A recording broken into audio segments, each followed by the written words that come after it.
Vamos a orar. Oh Padre, gracias te damos por haber levantado al Señor Jesucristo de entre los muertos y haberlo exaltado a la diestra de tu majestad. Te damos gracias por un Salvador poderoso, digno de la alabanza, del amor y de las alabanzas de su pueblo. Te suplicamos que en nuestra debilidad, mediante tu Espíritu y tu gracia, tú ministres a nuestros corazones. Ven pues y danos a conocer algo más de la gloria que nos espera allí en los cielos, en Cristo. Te lo suplicamos. Amén.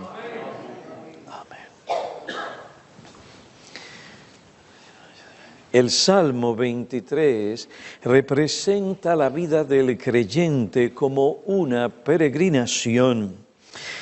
El último versículo brevemente resume esa peregrinación, la cual termina cuando el creyente llega a su morada celestial. Esta se describe en este salmo como la casa del Señor o la casa del Dios del pacto, Jehová. Este salmo comienza con Jehová y termina con Él. El creyente morará en la casa del Señor. Un comentarista dice: tener un hogar seguro era siempre un deseo de los nómadas que ocupaban la región del cercano oriente, rodeada por el mar Mediterráneo, el Mar Rojo y el gran desierto árabe. T.E. Lawrence, que obtuvo fama como Lawrence de Arabia, durante la Primera Guerra Mundial escribió sobre esto en su libro clásico Los 7 pilares de la sabiduría. Él cuenta cómo debido a la geografía de esta zona, una tribu tras otra salieron del desierto para luchar por las exuberantes tierras altas de Judea. Estas tierras contenían los mejores árboles, las mejores cosechas y los mejores pastos. Bajo Josué, los israelitas eran uno de estos pueblos. Cuando un grupo como este tenía éxito, las personas conquistadas generalmente se mudaban un poco al sur hacia el Negev, que también era una buena tierra, aunque esta no era tan buena como las tierras altas. Este pueblo, que había sido conquistado, desplazaba a otro, y aquel otro también desplazaba a otros, hasta que el último grupo de personas fue empujado al desierto sin más nada que Damasco. Por lo tanto, para la mayoría de ellos, Damasco, con sus amplios ríos y campos fértiles, se convirtió en un símbolo del final feliz de la gran jornada de la vida. Nosotros los creyentes anhelamos tal morada, pero nuestra morada final no es Damasco, más bien es la morada que el Señor Jesucristo mismo, el buen pastor, ha ido a preparar para nosotros. En Juan capítulo 14, versículos 2 y 3, Jesús dice: en la casa de mi Padre hay muchas moradas, y voy a preparar un lugar para vosotros.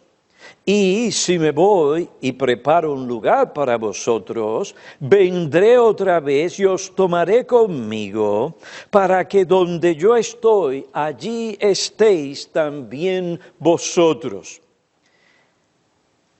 Esa era la morada que Abraham esperaba, en la cual él quería estar. Ciudad que tiene cimientos cuyo arquitecto arquitecto y constructor es Dios. El Salmo 23, versículo 6, describe esta morada como la casa de Jehová. El versículo 5 indica quiénes son los que acompañan al creyente a su última morada. Aquí se habla también de la naturaleza y el dueño de esta morada. Se habla también de las bendiciones de esta morada o las bendiciones que recibirá el creyente en esta morada y la certidumbre de habitar en esta morada celestial. Ciertamente, el bien y la misericordia me seguirán todos los días de mi vida y en la casa de Jehová moraré por largos días. Este texto menciona aquellas gracias divinas que acompañan al creyente durante toda su peregrinación. Estas son como dos perros pastores que van tras las ovejas para que continúen en el camino trazado por el buen pastor. El salmista contempla la providencia, el salmista contempla la provisión, la protección y la preservación proporcionada por el buen pastor durante su larga jornada. Él recuerda los pastos verdes, el descanso, las aguas de reposo, la restauración espiritual que recibió, la guía que el Señor le dio, la protección que recibió. El salmista recuerda también la victoria y el triunfo que obtuvo sobre sus enemigos debido a la protección, cuidado y preservación que le proporcionó el buen pastor. Este recuerdo llevó al salmista a una firme convicción: ciertamente el bien y la misericordia me seguirán todos los días de mi vida. Dios revela su bondad y misericordia común a todas sus criaturas. El Salmo 145, versículo 9 declara: el Señor es bueno para con todos, y su compasión o tiernas misericordias sobre todas sus obras. La bondad y misericordia común que Dios manifiesta a todas sus criaturas no salvan al pecador de su miseria espiritual y de la condenación eterna. Si el Señor no manifiesta su bondad y misericordia salvíficas, la bondad y misericordia común que haya recibido el pecador solamente servirán para aumentar su castigo en el infierno. Romanos capítulo 2, versículo 3 al 9. Cuando David habla del bien y la misericordia en el versículo 6, no se refiere a lo que cada criatura recibe de su Creador. Más bien se refiere a la bondad y misericordia salvadoras de Dios que el buen pastor derrama sobre sus ovejas. Estas dos gracias o estos dos beneficios, o estos dos perros pastores, como les hemos llamado, son los que escoltan a David y a cada oveja de Cristo en su morada y le dirigen y finalmente le introducen en su morada celestial. En este sentido, como otro dijo, el bien y la misericordia son gracias divinas inseparables. El bien suple para la necesidad espiritual, mientras que la misericordia muestra compasión en la miseria espiritual y perdona la transgresión. Ambas gracias son necesarias para la salvación y preservación del creyente. El bien o la bondad divina, el amor y benevolencia de Jehová seguirán al creyente y suplirán para cada una de sus necesidades. La misericordia, esto es, la piedad y la compasión, la paciencia y el perdón de Jehová seguirán también a la oveja de Cristo. De estas gracias fluye el perdón para sus pecados y para sus deficiencias. Estas gracias actúan como ángeles encargados de atender y cuidar al salmista o a cada oveja de Cristo en su peregrinación terrenal. Estas le acompañan en la prosperidad y la adversidad, en la salud y en la enfermedad, en la vida y en la muerte, en los días nublados y en los días resplandecientes, en los días de ayuno o en los días de fiesta o de alegría. Estas gracias, estos pastores, estos ángeles seguirán a David, seguirán a cada oveja todos los días de sus vidas. Esta será nuestra porción, estemos tristes o estemos alegres. ¿Quién le dio descanso y alivio a David cuando estaba afligido y huía para proteger su vida? El bien y la misericordia. ¿Quién le restauró cuando se desvió y cayó? ¿Y cómo cayó? El bien y la misericordia. Cuando necesitaba sabiduría, guía y conocimiento, ¿quién le guió? El bien y la misericordia. El bien y la misericordia del Señor le guiaron por senderos de justicia. ¿Quién proporcionó la mesa preparada delante de sus enemigos de tal manera que pudo gozar de bienes materiales y espirituales? El bien y la misericordia.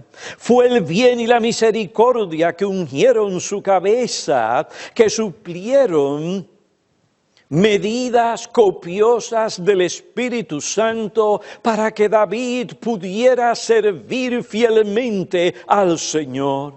Estos compañeros de David que le acompañaron durante toda su vida como creyente serían los que finalmente le llevarían a su última morada. Esta última morada, que es el fin y el objetivo principal de la jornada o peregrinación de cada creyente, se describe como la casa de Jehová, el Dios del pacto, el Dios que se ha dado a conocer como el Yo Soy, el Dios que tiene vida en sí mismo, el Dios que es autodependiente y autosuficiente, y por esto Él puede ser fiel a todas sus promesas y a todo lo que Él ha prometido a su pueblo. Y una de esas promesas en su palabra es que el bien y la misericordia seguirán a cada uno de sus hijos durante todos los días de la peregrinación y aún en el cielo. Consideremos también la naturaleza y el dueño de esta morada. La expresión la casa de mi Padre se usa en la Biblia para identificar también el lugar especial donde se manifiesta la gloria del Señor aquí en la tierra. Es el lugar donde los santos se reúnen para alabar y adorar a Dios. Es el lugar donde Dios manifiesta su presencia especial para preparar a los santos para su jornada y finalmente para su morada eterna con Él en el cielo. En la tierra, ese era el lugar en que David no solamente deseaba, él anhelaba estar. El Salmo 27, versículo 4 declara: una cosa he pedido al Señor, y esa buscaré. Hay un esfuerzo deliberado, hay una búsqueda deliberada, que habite yo en la casa del Señor, de Jehová, todos los días de mi vida, para contemplar la hermosura del Señor y para meditar o inquirir en su templo. El lenguaje en este versículo es similar al que encontramos en el Salmo 23, versículo 6, pero allí se refiere especialmente al cielo, mientras que en el Salmo 27 se refiere a la casa de Dios en la tierra. Esto se debe a que David identifica esta casa como el templo, el tabernáculo, la tienda. Versículos 4 al 6. Lo que se dice de este lugar, o en relación con él mismo, en este salmo, muestra que se trata de la casa de Dios en la tierra. ¿Cuál es el objetivo de David para desear tanto estar en la casa de Dios? ¿Por qué él anhelaba estar en la casa de Dios si él podía adorar a Dios en su casa?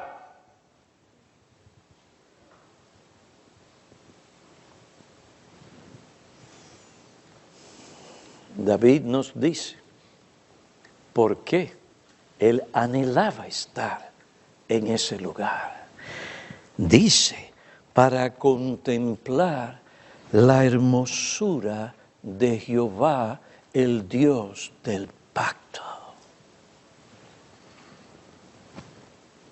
Allí Dios, por su palabra y los medios de gracia, se revela al creyente de una manera especial y muchas veces como no lo hace en privado con el creyente.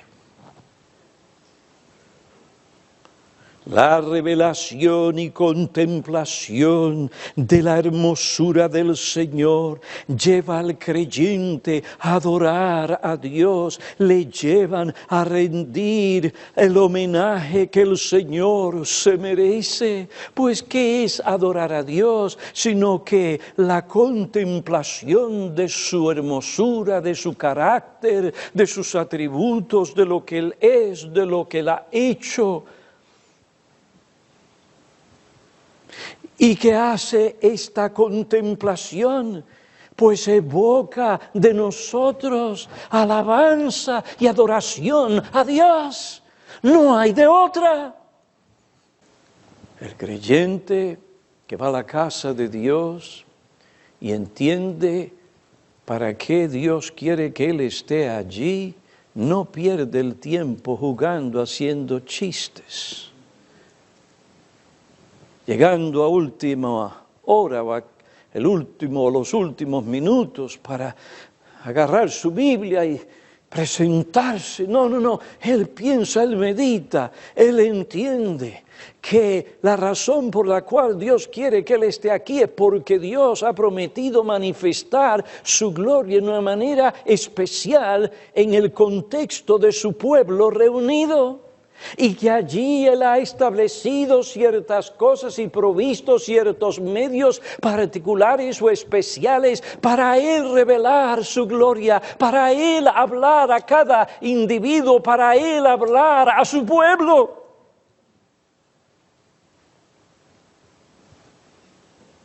Y mientras el Señor se manifiesta por los medios de gracia y su revelación, todo esto lleva al creyente a exaltar el nombre glorioso de Dios.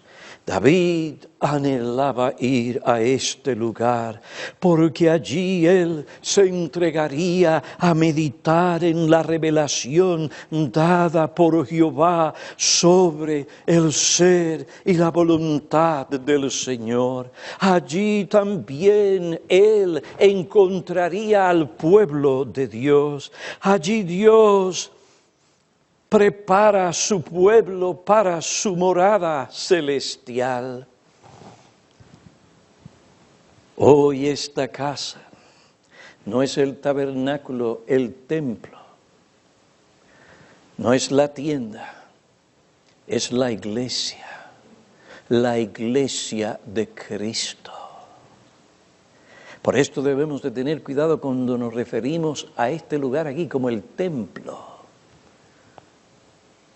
Esta es la iglesia que se reúne en este lugar, se reúne en este edificio.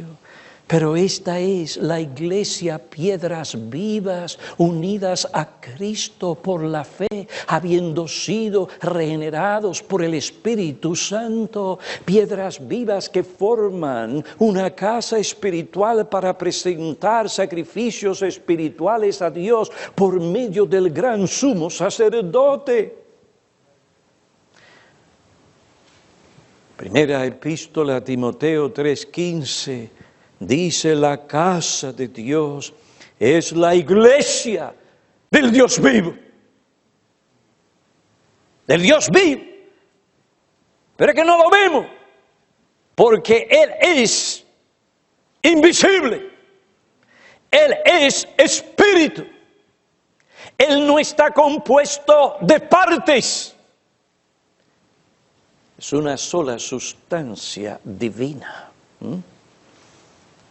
Él está presente en este lugar, lo creas o no.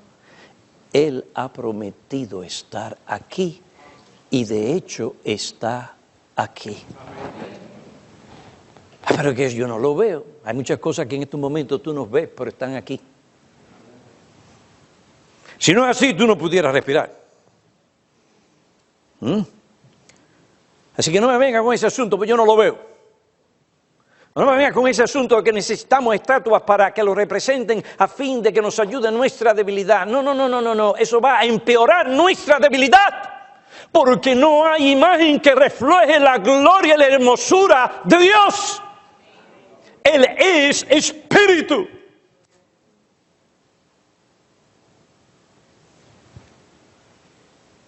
Pero allí, en ese lugar, Dios se reúne y manifiesta su hermosura por medio de la exposición de su palabra acerca de su ser y por la actividad de su Espíritu iluminando nuestras mentes para que podamos percibir o reconocer su presencia. Allí Él nos prepara para el cielo. Este lugar es la antesala del cielo, hermano. Dios te ha traído aquí para prepararte para el cielo. Para cuidarte y asegurarte de que tú continúes en el camino hacia el cielo. Allí Dios provee. O en este lugar Dios provee el conocimiento necesario para que le sirvas. Allí por su palabra y espíritu Él revela su gloria. ¿Para qué? Para que tú con los demás unidos eleves tu oración a Dios. No hay más cántico, no hay mejores cánticos que aquellos que se desprenden de un corazón regenerado, agradecido, lavado, el corazón lavado con la sangre de Cristo.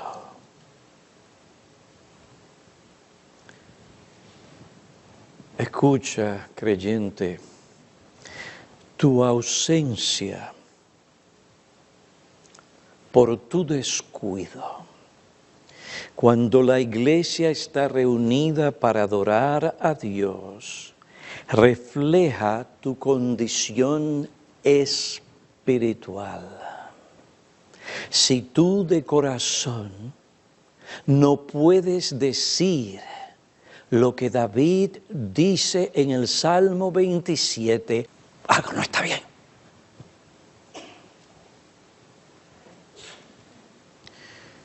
Tu ausencia probablemente manifiesta el menosprecio que hay escondido en tu corazón hacia aquel lugar donde Dios se manifiesta de una manera espiritual.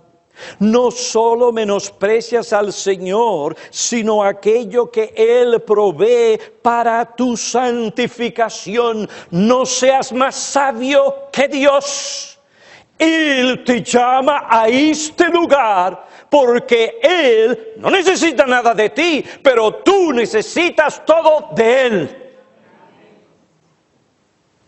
Y te trae a este lugar misericordiosamente por su gracia. ¿Para qué? Para ayudarte, para cuidarte, para santificarte. Porque sin santidad nadie verá al Señor. Él te trae aquí para que aprendas a convivir con los creyentes. Pues ¿qué es lo que te espera en el cielo? Sino es el estar con los hermanos en Cristo en el cielo. Y si tú no quieres estar con los hermanos aquí, escríbelo, tú no vas a estar con los hermanos allá en el cielo. Menospreciar al Señor y lo que Él provee cuando su pueblo se reúne muestra también que no estás interesado en lo que Dios provee para preparar a sus hijos para el cielo y preservarlos en santidad para que lleguen a ese lugar.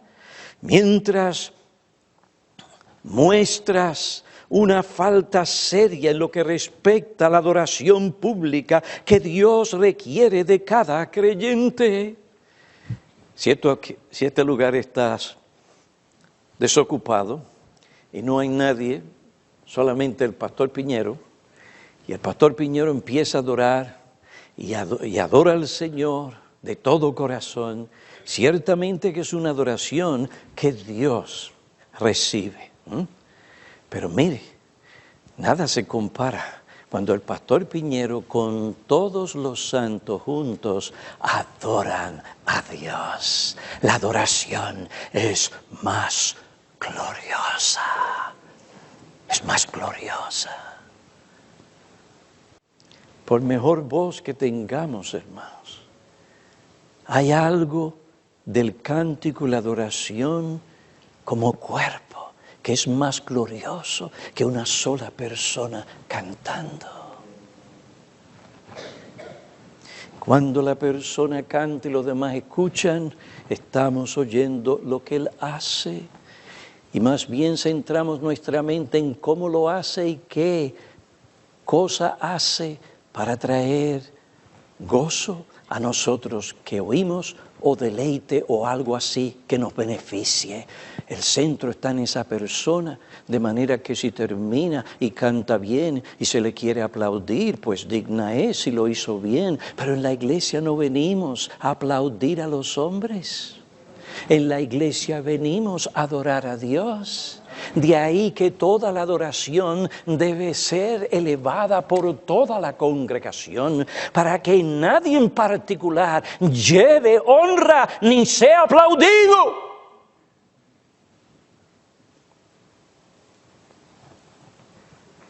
Tu ausencia de ese lugar muestra una falta seria en lo que respecta a la adoración pública. Muestra que no te interesa tener comunión con Dios. David fue a la casa de Dios a tener comunión con Dios. Oh, yo me puedo quedar en mi casa y tener comunión con Dios. No. No, mi amigo. Comunión con Él en privado no es todo lo que Dios requiere de ti. Él desea tener comunión contigo en su casa. Porque allí tú te sientas y tienes que escuchar a otro. Eso no le gusta a la gente en nuestra sociedad, porque en nuestra sociedad se conoce a la gente como que todo el mundo quiere dar su opinión. No se cansan de dar su opinión. Pero el punto es,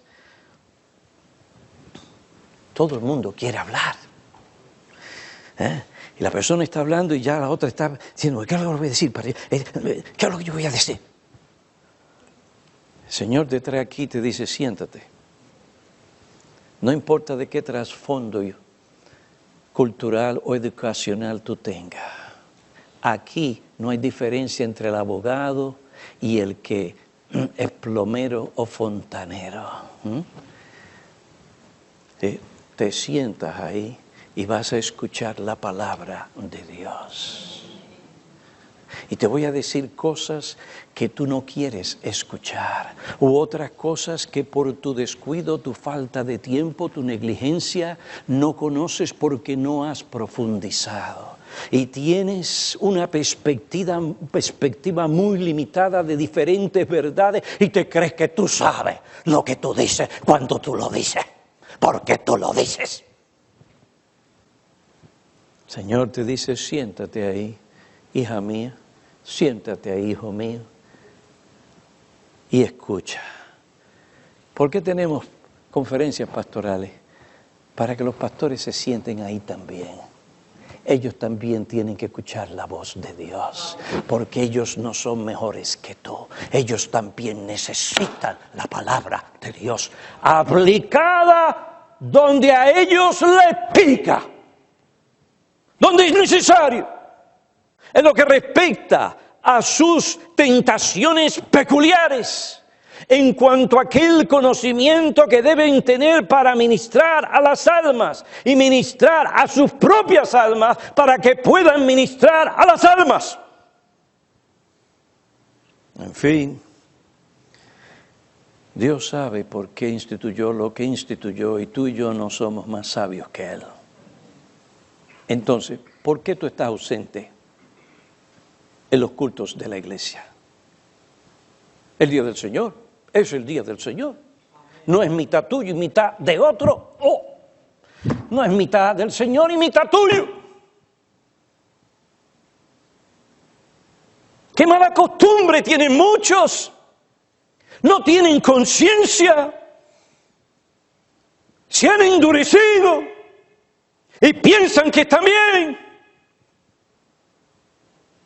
Pastor, no diga más nada porque se va a meter en muchos problemas. Quiero ser fiel a tu alma. Queremos ver una iglesia bíblica, con hombres y mujeres bíblicos, con hombres y mujeres con una hombría santa. No hombres y mujeres flojones, que cualquier cosa los detiene. No quieren hacer sacrificios, quieren todas las cosas a comodidad, cuando ellos quieren como ellos quieren. El pastor Martínez y mi persona y cada miembro que entiende estas cosas no quiere ver una iglesia aquí llena de gente floja que no tiene el temor de Dios para actuar en todo tiempo según la voluntad de Dios. Eso cuesta. Eso cuesta. ¿Qué es lo que ustedes quieren? Que nosotros nos presentemos delante del Señor. Señor, aquí te presentamos toda esta gente. Y no le dijimos nada porque se podían ofender. Y no le dijimos nada porque, tú sabes, aquello, lo otro. Hermano, ¿qué es lo que está pasando aquí? Nosotros no podemos dejarnos arrastrar por esa cultura afeminada de nuestros días. Dios nos llama a una osadía, a una hombría santa. Mira que te mando que te esfuerces y seas valiente. ¿Para qué? ¿Para abusar? ¿Para ser un machista? ¡No! Para que te cuides de hacer todo lo que la ley de Dios revela. No queremos machistas aquí. Queremos hombres de Dios. El Salmo 23... Versículo 6, menciona a los que acompañan al creyente al cielo. El bien y la misericordia revelan la naturaleza y el dueño de esta morada. Es una morada eterna en los cielos, Jehová es su dueño. En tercer lugar, ¿cuáles son las bendiciones que el creyente recibe en esa morada? Sobre estas bendiciones alguien dijo correctamente, y cito, extensiva y libremente, o extensamente. Cuando el verdadero creyente se despide de este mundo, de la iglesia o de la casa de Dios en esta tierra, su casa espiritual, y cuando se despide de sus amigos, él se encontrará en otra casa o morada. Allí se encontrará con otros amigos que estarán esperándole. Los santos difuntos llegan, ¿dónde? Al monte de Sión. Le estoy instruyendo para que ustedes sepan para dónde usted va. Cuando llegue ese momento, ¡what! Se acabó. Aquí en la tierra. Los santos difuntos llegan al monte de Sión. Ellos entran en la ciudad del Dios vivo, la Jerusalén celestial. Hebreos 12, versículos 22 y 23. Esta no es una imaginación. Hay una realidad. Es una realidad. Al partir de este mundo, el verdadero creyente se une a miriadas de ángeles a la Asamblea General e Iglesia de los primogénitos que están inscritos en los cielos y a Dios, el juez de todos. Allí el creyente establece una comunión eterna con los espíritus de los justos hechos perfectos. ¿De dónde saco yo esto? De la palabra de Dios, Hebreos 12. Allí el creyente se acerca a Jesús, el mediador del nuevo pacto. Allí encuentra que la sangre rociada por Jesucristo habla mejor que la sangre de Abel. Oh, qué bendito intercambio. Antes el creyente estaba en la iglesia, en la tierra, ahora está en la iglesia que está en el cielo. El bien y la misericordia salvadoras le siguieron durante toda su vida en la tierra. Ahora en el cielo el creyente es consciente que el bien y la misericordia le continúan rodeando. ¿Quién puede describir las emociones eufóricas que siente su alma y su asombro y gozo al ser transportado a ese lugar? Allí en el cielo todo lo que él ve, encuentra, oye, trae gran satisfacción a su alma. Allí adora a Dios con una gratitud profunda.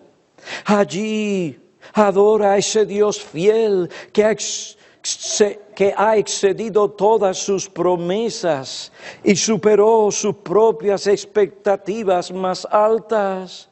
¿Quién puede concebir el éxtasis de alegría y gratitud con el que se unirá al canto de sus hermanos en el cielo? Él con ellos dirá: al que nos ama y nos libertó de nuestros pecados con su sangre, e hizo de nosotros un reino y sacerdotes para su Dios y Padre, a Él sea la gloria y el dominio por los siglos de los siglos. Si tú eres un verdadero creyente, allí estarás con los santos cantando ese himno.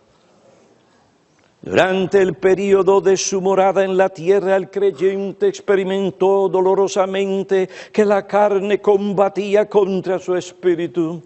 En medio de los más altos logros en gracia y su conversación con Dios, su alma no era completamente santa y constante. No estaba completamente libre de debilidades y distracción.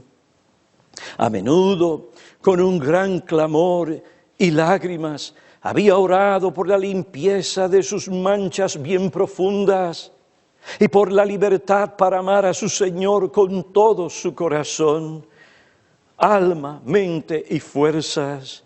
Fervientemente había suspirado por la verdadera humildad de espíritu, la tristeza piadosa por el pecado y por pensamientos y sentimientos puros.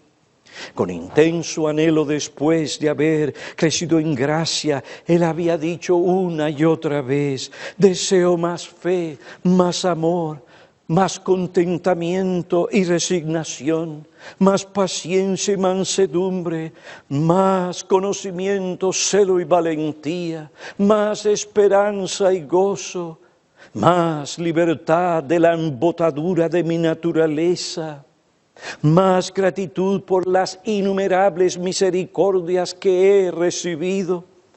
Ahora la poderosa mano de la muerte le ha librado de cada impedimento carnal y terrenal para poder tomar su lugar entre los espíritus puros y perfectos.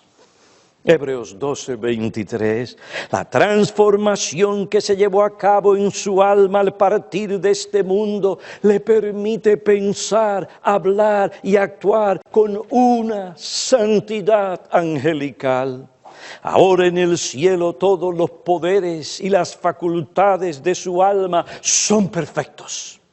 Su percepción es clara, su juicio es sano.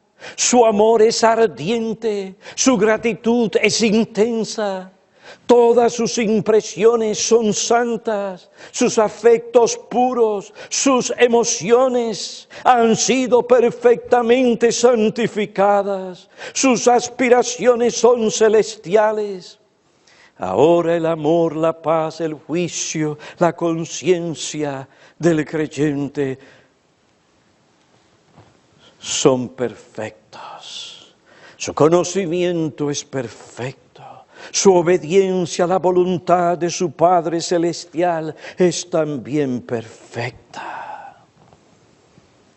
¿Sabes qué? Si tú estás creciendo en gracia y tú realmente tienes comunión con el Señor, tú sabes de lo que yo estoy hablando. Y tú deseas en lo profundo de tu ser que ese cambio venga, donde no habrá nada que te distraiga en tu adoración a Dios, ni un pensamiento sucio que se aparezca en tu mente, ninguna distracción. El santo difunto en el cielo goza de una energía espiritual perfecta. Él nunca se cansará de alabar a Dios. Ahora él rinde un servicio perfecto a Dios. Sus motivaciones y afectos son perfectos. Ahora su adoración a Dios es absolutamente pura y ferviente. Nada puede interrumpirla. Su conversación con Dios es perfectamente directa y personal. Su relación con Él ocupa todas las facultades de su alma, requieren y aumentan todas sus energías espirituales, aviva y magnifica sus disposiciones.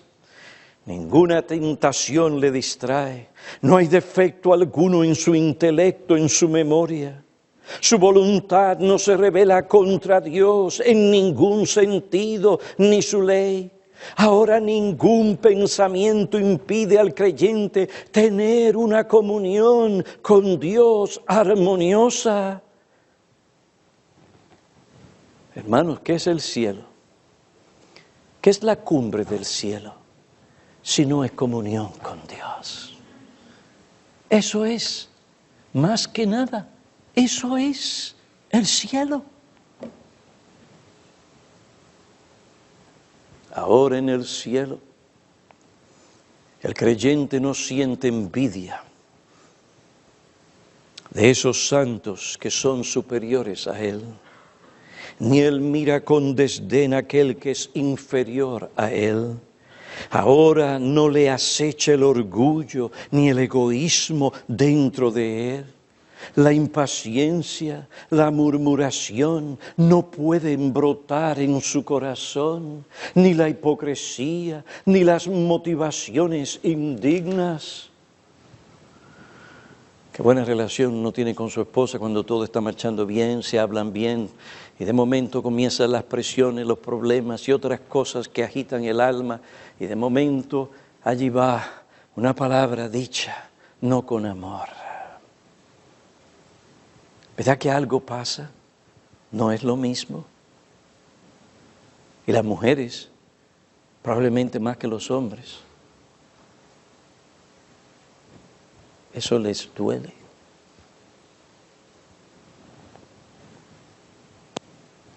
Pero en aquel lugar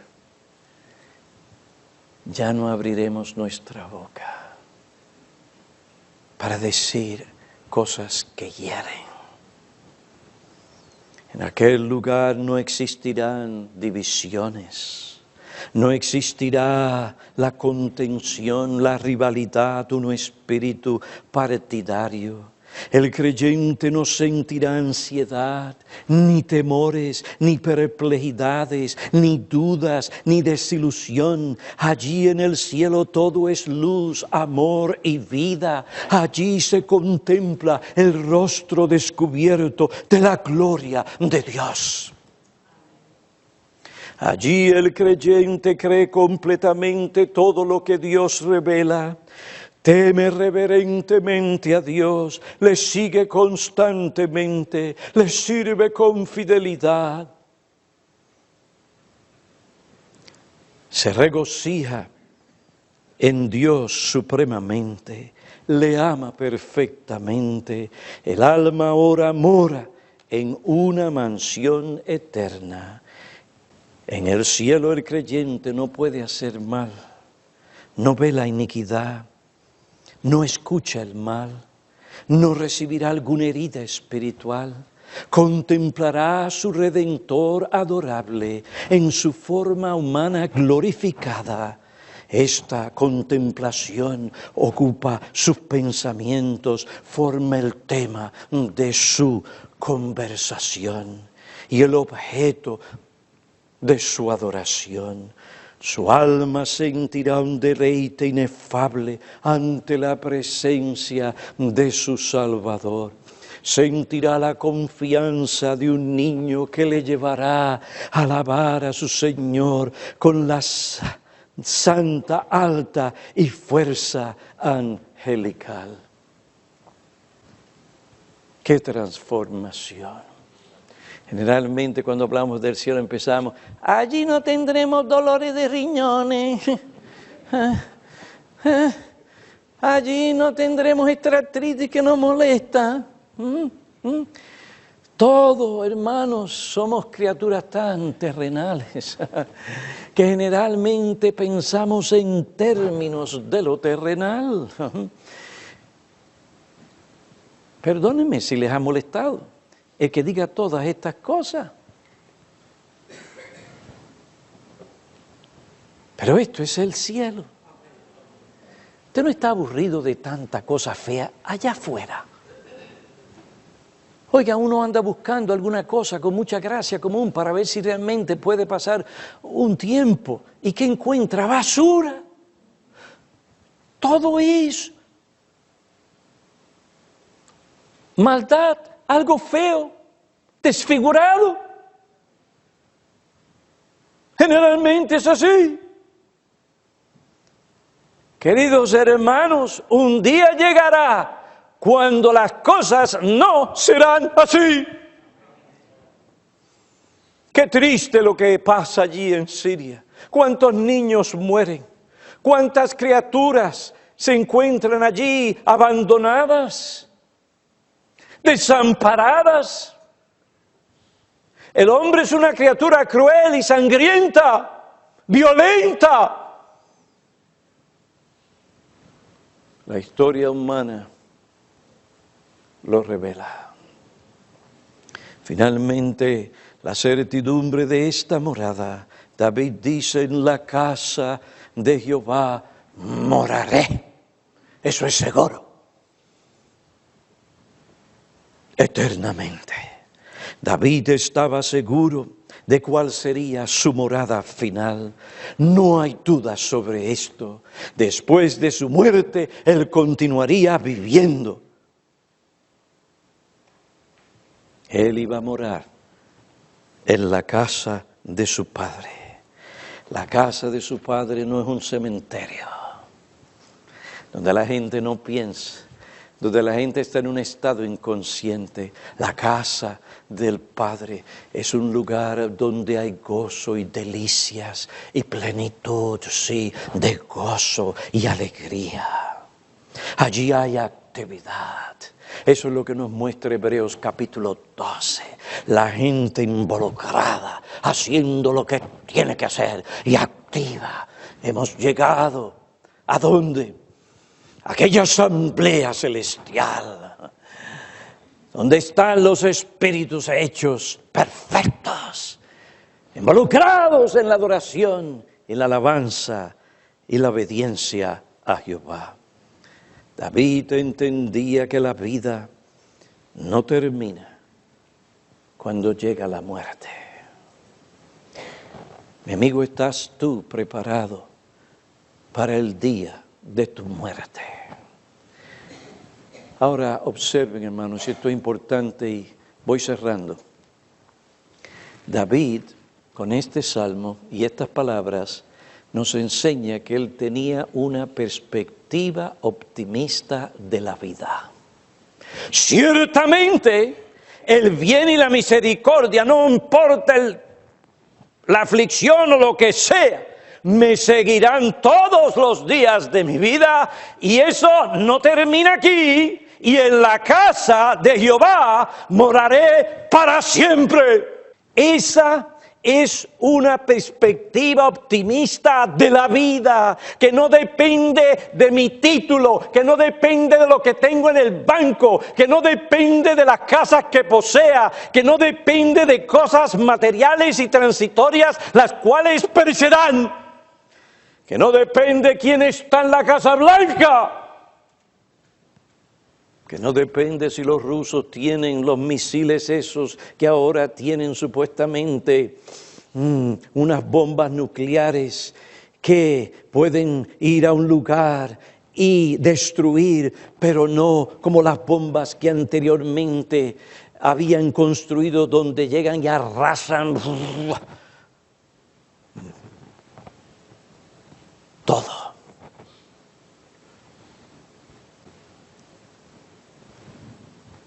Te ve las noticias, te oye las noticias. Generalmente es una perspectiva pesimista de la vida. Y esto ya a los cristianos. Pastor, las cosas se están poniendo mal. El día del Señor se acerca. Pastor, no, ¿por qué preocuparse?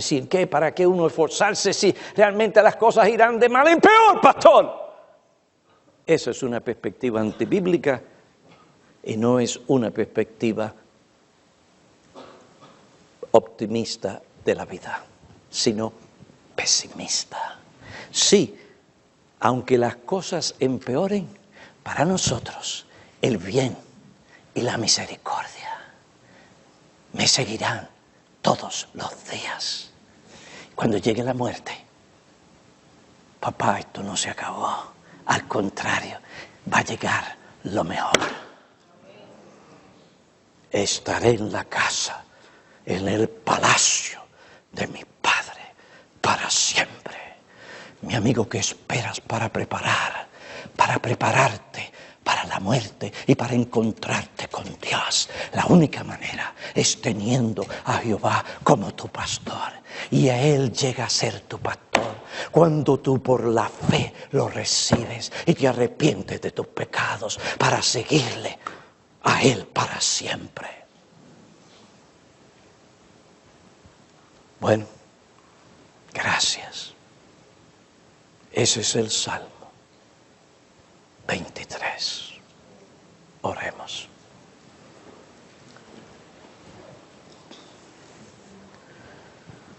Oh Padre, gracias te damos por las bendiciones del cielo. Gracias te damos por exhortarnos y llamarnos a tener una perspectiva optimista, no basada en nuestros recursos, lo que tenemos aquí en lo que respecta a las cosas de este mundo, sino lo que tenemos en Cristo. Ciertamente el bien y la misericordia. ¡Qué bendición! Gracias por estas cosas y gracias por aquel hogar eterno que nos espera, que Cristo fue a preparar para nosotros. Alabado sea tu nombre, hoy y para siempre, en Cristo. Amén.